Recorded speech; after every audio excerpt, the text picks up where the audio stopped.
On LA's west side tonight, police searching for the gunman who shot 4 people in Playa Del Rey. The victims all live in a sprawling homeless encampment that neighbors have complained about for years. KCAL 9's Laurie Perez with the latest. It's getting worse. What does it take for the city government to help us? Playa Del Rey neighbors are anxious and angry. LAPD is still searching for the suspect or suspects who fled after shooting 4 men at this homeless encampment along Jefferson Boulevard early Wednesday morning. And as the investigation continues, neighbors are looking for answers of their own. I'm surprised that we haven't heard about this happening sooner.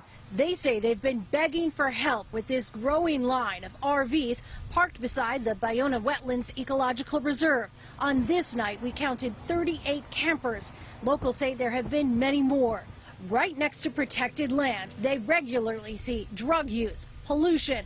Earlier this year, fire investigators said an unhoused person started a 5-acre fire here. We're afraid of even walking down the pathway there. We actually heard there was a meth lab right there, and so we're afraid to go near there. We don't want to be in danger. And so during COVID, now you have no sewage hookups. Where's the sewage going? So now you have a health hazard on top of a pandemic. And now a shooting investigation.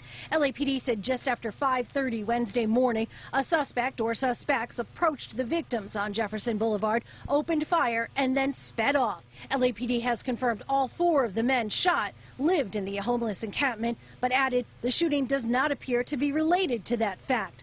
To locals, it's hard to see how it could not be, especially now they want this cleaned up the way the Venice Oceanfront Walk was. And don't even think about calling them NIMBYs. I think NIMBY is a really interesting term, not in my backyard.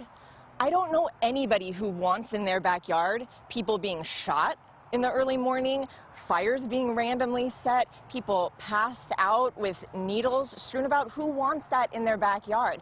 And if compassion means letting people rot in squalor, their mental illness, in addiction, then we have gotten rid of the meaning of compassion. I don't even know what it means anymore. We tried, but we're unable to reach Councilman Mike Bonin to ask about why the RVs are allowed to stay there or about the possibility of getting them cleared. In Playa Del Rey, I'm Laurie Perez, KCAL 9 News.